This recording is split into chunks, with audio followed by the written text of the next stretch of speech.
We seem to be living in an age of faddish new ideas, opinions, and products that would have been rejected outright only a few years ago by the largest segment of society. How did it happen that new notions or trends are now so quickly accepted by what appears to be the majority? Some things become popular that were formerly thought of as illogical or senseless. Of course, some of these new ideas or fads are relatively harmless, while some can be socially damaging. One example of a harmless fad which would have been deemed absurd several generations ago and has become quite a trend can be noted. If I had predicted that people would now pay hundreds of dollars to purchase clothing that was made to look worn out, replete with rips and tears, I would have been laughed to scorn. However, today this is vaunted as fashion. How could this be? Similarly, if I had proposed when I was in university that the term gender could be redefined to mean a spectrum from male to female based upon how one feels, my suitability to receive a science degree may well have been questioned. Yet today, the notion is not only expressed, but protected by law. This represented a radical change in society's thinking. How did this occur? I shall be right back to show a disturbing trend that is helping to suppress views that run counter to popular social beliefs. Stay tuned.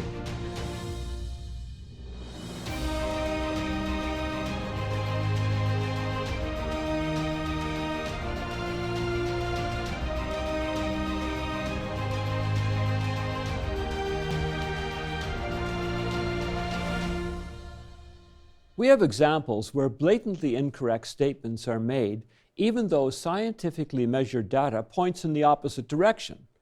When a person knowledgeable in their field today states a fact based upon measurement, if his fact differs from the popular narrative, the individual is vilified. A clear example relates to the popular notion that polar bears are now endangered and on the verge of going extinct due to shrinking sea ice in the Arctic regions. Are their populations in marked decline? We have all sorts of dire warnings that the great white bears are in trouble.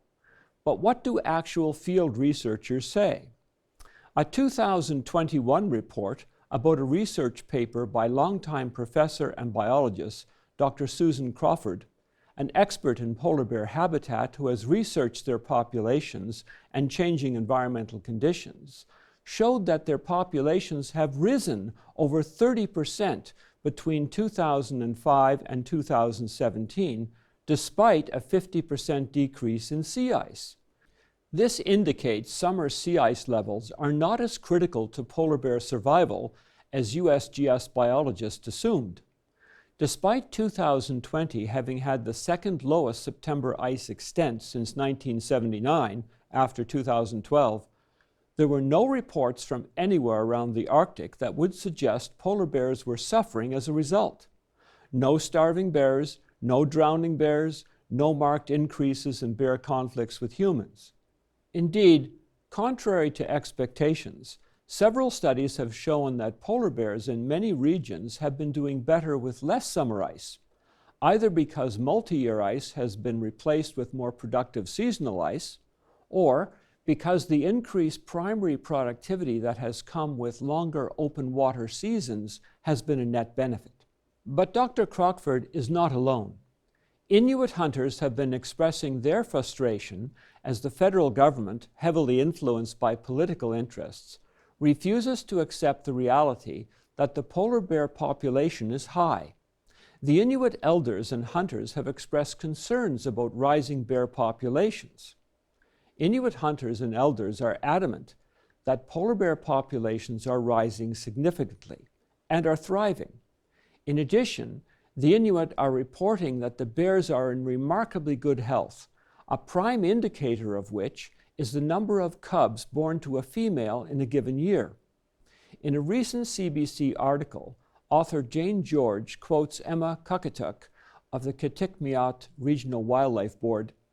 Hunters can tell the subpopulation is increasing because of how easy it is to encounter or hunt bears, observations every mating season, encountering more females, young bears, and or females with up to 4 cubs, and bears going into meat caches.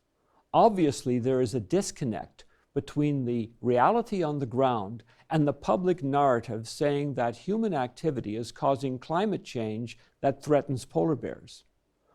Why is the story believed instead of the reality? A Washington Times story by Valerie Richardson, published on October 20th, 2019, reports that Dr. Susan Crockford was fired from the University of Victoria. The author shows that the dismissal was almost certainly due to Dr. Crockford's published research and subsequent lectures on the current flourishing of the polar bear population. Richardson writes, her dismissal, which was announced Wednesday in a post on her polar bear science blog, has spurred alarm over the implications for academic freedom and the rise of cancel culture for professors and scientists who challenge climate catastrophe predictions. The article also cites author Mark Morano, who explains what has been happening in the Western world when researchers and academics report on findings that run counter to the modern woke narrative. Professor after professor has been hounded, silenced, censured, or fired for speaking out against the approved man-made climate crisis narrative. Mr. Morano said, the message to any climate dissenters in academia is once again reinforced. Stay silent with your skepticism or risk endangering your career. So how can this happen? How is it that research that may be contrary to a given belief can just be dismissed without being given the opportunity to be heard and discussed to assess its validity? Is this not how academia is supposed to work? This trend is not new. What forces control what people believe to be true or what they are permitted to say? Why is it that some will not disagree even when they know something is not true and may even go along with the fantasy? You would not be the first to ask such a question. In 1837, a Danish writer observed a similar disturbing behavior in his society. He met many people in Copenhagen, wealthy or aspiring to be wealthy, who wanted to be accepted in the society of the day. He found to his dismay that many would just go along with ideas and practices with which they did not agree, simply to attain favor and advancement. These people were very afraid of being criticized or being called names like stupid or unfit for a position. Hence, wrong ideas were promoted, and those who knew better either went along or were silenced. The writer in question was Hans Christian Andersen, and in response to seeing this side of society, he wrote a tale. It was actually based upon an older Spanish folk tale published in 1335, but it was Andersen's that became well known. I shall be right back to read his tale that is a commentary on how easily truth can be suppressed and how social pressure can make a lie accepted as reality. In part 1, we took a brief look about how truth can be suppressed for the promotion of a false idea. This is not a new phenomenon. Let us start by taking an abbreviated look at an enduring tale about this problem as expressed by one of the world's most famous authors, Hans Christian Andersen, and the Emperor's New Clothes. Many years ago, there was an emperor so exceedingly fond of new clothes that he spent all his money on being well dressed. He cared for nothing about reviewing his soldiers, going to the theater, or going for a ride in his carriage, except to show off his new clothes. He had a coat for every hour of the day, and instead of saying as one might about any other ruler, the king is in council, here they always said, the emperor is in his dressing room. In the great city where he lived, life was always vibrant. Every day, many strangers came to town, and among them one day came 2 swindlers. They let it be known they were weavers, and they said they could weave the most magnificent fabrics imaginable. Not only were their colors and patterns uncommonly fine, but clothes made of this cloth had a wonderful way of becoming invisible to anyone who was unfit for office or was unusually stupid. Those would be just the clothes for me, thought the emperor. If I wore them, I would be able to discover which men in my empire are unfit for their posts, and I could tell the wise men from the fools. Yes, I certainly must get some of this stuff woven for me right away." He paid the two swindlers a large sum of money to start work at once. They set up 2 looms and pretended to weave, though there was nothing on the looms. All the finest silk and purest old thread which they demanded went into their traveling bags, while they worked the empty looms far into the night. "I'd like to know how those weavers are getting on with the cloth," the emperor thought, but he felt slightly uncomfortable when he remembered that those who were unfit for their position would not be able to see the fabric. It couldn't have been that he doubted himself, yet he thought he'd rather send someone else to see how things were going. The whole town knew of the cloth's peculiar power, and all were impatient to find out how stupid their neighbors were. "I'll send my honest old minister to the weavers," the emperor decided. "He'll be the best one to tell me how the material looks, for he's a sensible man and no one does his duty better." So the honest old minister went to the room where the 2 swindlers sat working away at their empty looms.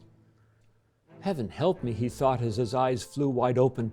"I can't see anything at all." But he did not say so. Both the swindlers begged him to be so kind as to come near to approve the excellent pattern, the beautiful colors. They pointed to the empty looms, and the poor old minister stared as hard as he dared. He couldn't see anything, because there was nothing to see. "Heaven have mercy," he thought. "Can it be that I'm a fool? I'd never have guessed it, and not a soul must know. Am I unfit to be a minister? It would never do to let on that I can't see the cloth." "Don't hesitate to tell us what you think," said one of the weavers. "Oh, it's beautiful, it's enchanting." The old minister peered through his spectacles. "Such a pattern, what colors? I'll be sure to tell the emperor how delighted I am with it." "We're pleased to hear that," the swindlers said, and they proceeded to name all the colors and to explain the intricate pattern. The old minister paid the closest attention so he could tell it all to the emperor, and so he did. The swindlers at once asked for more money, more silk and gold thread to get on with the weaving. But it all went into their pockets. Not a thread went into the loom, though they worked at their weaving as hard as ever. All the town was talking of this splendid cloth, and the emperor wanted to see it for himself while it was still in the looms. Attended by a band of chosen men, among whom were his 2 old trusted officials, the ones who had already been to the weavers, he set out to see the 2 swindlers. He found them weaving with might and main, but without a thread in their looms. "Magnificent," said the 2 officials already duped. "Just look, Your Majesty, what colors, what design." They pointed to the empty looms, each supposing that the others could see the stuff. "What's this?" thought the emperor. "I can't see anything. This is terrible. Am I a fool? Am I unfit to be emperor? What a thing to happen to me, of all people. Oh, it's very pretty," he said. "It has my highest approval." And he nodded approbation at the empty loom. Nothing could make him say that he couldn't see anything. His whole retinue stared and stared. One saw no more than the other. But they all joined the emperor in exclaiming, "Oh, it's very pretty." And they advised him to wear the clothes made of this wonderful cloth, especially for the great procession he was soon to lead. "Magnificent, excellent, unsurpassed," were bandied from mouth to mouth, and everyone did his best to seem well pleased. Then the emperor himself came with his noblest noblemen, and the swindlers each raised an arm as if they were holding something. They said, "These are the trousers. Here's the coat. This is the mantle," naming each garment. "All of them are as light as a spider web. One would almost think he had nothing on, but that's what makes them so fine." "If your imperial majesty will condescend to take your clothes off," said the swindlers, "we'll help you on with your new ones, here in front of the long mirror." The emperor undressed, and the swindlers pretended to put on his new clothes, one garment after another. "How well your majesty's new clothes look.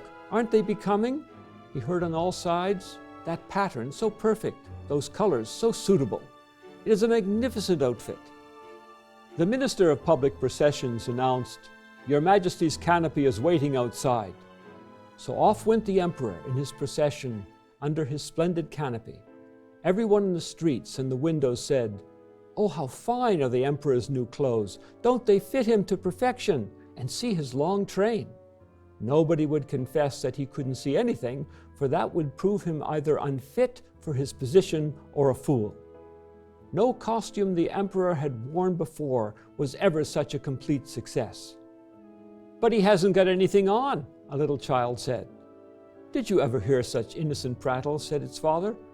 And one person whispered to another what the child had said. "He hasn't got anything on. A child says he hasn't got anything on." "But he hasn't got anything on," the whole town cried out at last. The Emperor shivered, for he suspected they were right. But he thought, this procession has got to go on. So he walked more proudly than ever, as his noblemen held high the train that wasn't there at all.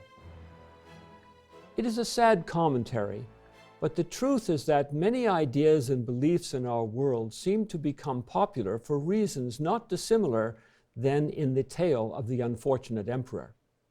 Society often accepts stories and ideas just because they are said forcefully or frequently or out of fear of being shamed or ridiculed by labeling.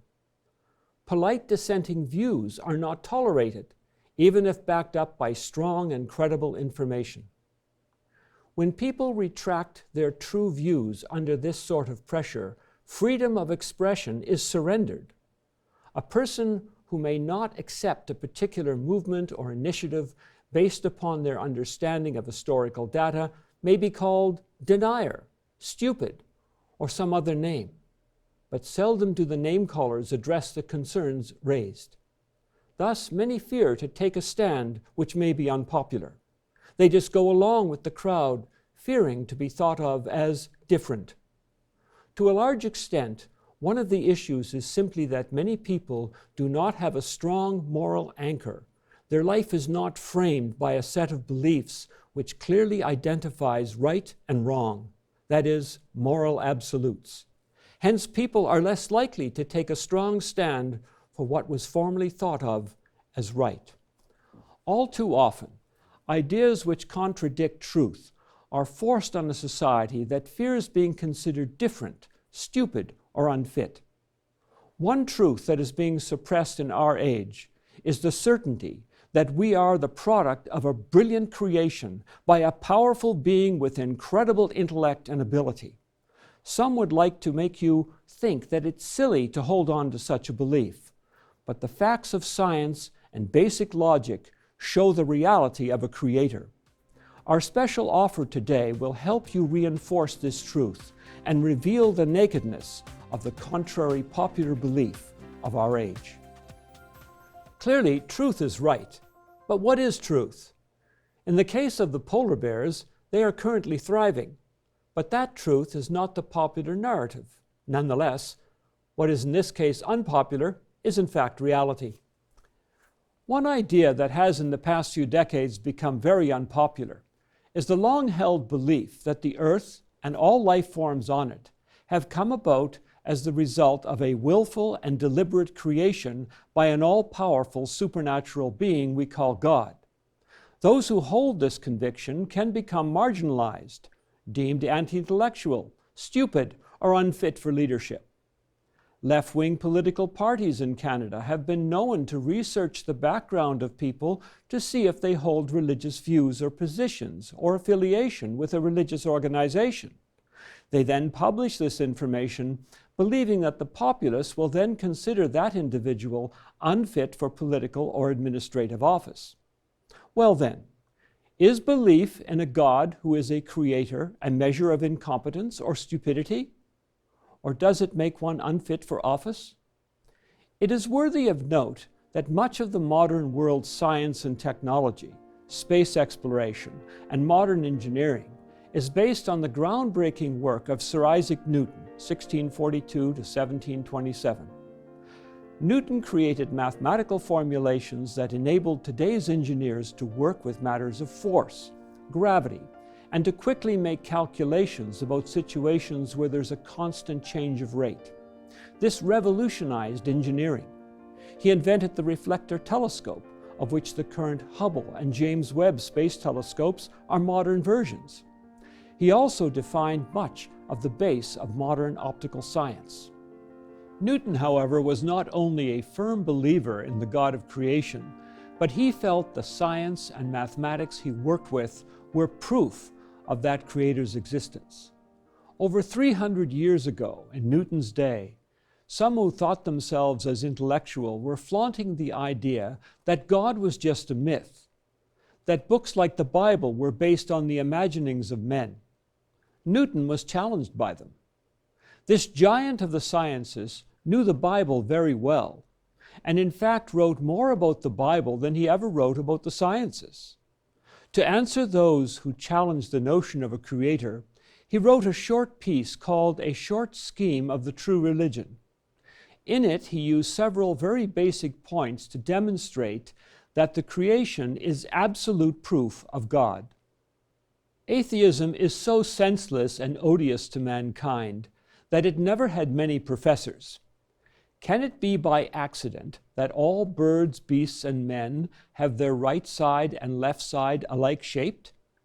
Just 2 eyes and no more on either side of the face, and just 2 ears on either side the head, and a nose with 2 holes and no more between the eyes, and 1 mouth under the nose, and either 2 forelegs or 2 wings or 2 arms on the shoulders, and 2 legs on the hips, 1 on either side, and no more?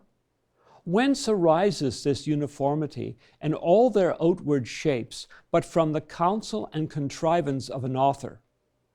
Whence is it that the eyes of all sorts of living creatures are transparent to the very bottom, and the only transparent members in the body, having on the outside an hard transparent skin, and within transparent juices with a crystalline lens in the middle and a pupil before the lens, all of them so truly shaped and fitted for vision that no artist can mend them? Did blind chance know there was light?